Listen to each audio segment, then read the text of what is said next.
Uroj më të mirën për fëmijët tanë, që të rriten të shëndetshëm dhe me përkujdesjen që meritojnë. Në Asamblenë e Partisë Socialiste, të gjithë syt ishin në dosjen që mbante në duar kryetari Edi Rama.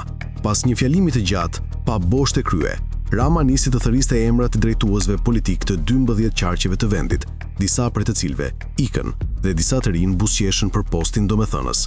Kjo asamble rikonfirmoi si hirushe ish zëvendës kryeministren Belinda Balluku, e cila nuk u tradhtua nga princi i saj Mavi, Edi Rama. Një tjetër goditje mori Elisa Spiropali.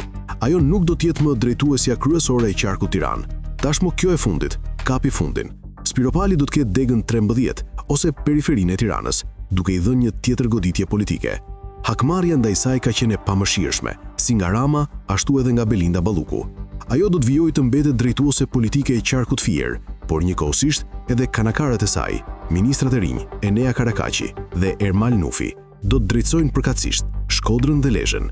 Në përballjen Bela Elisa, kryeministri zgjodhi Belën. Ai jo vetëm e mbrojti duke lënë me gjisht në gojë edhe spakun, por njëkohësisht zhduku nga elita drejtuese çdo kundërshtar të saj. Hakmarrja më e madhe është ndaj Spiropalit. Asambleja e PS-s nuk pati asgjë për të shënuar, përveç kapjes së fundit të Spiropalit dhe ringritjes së Ballukut.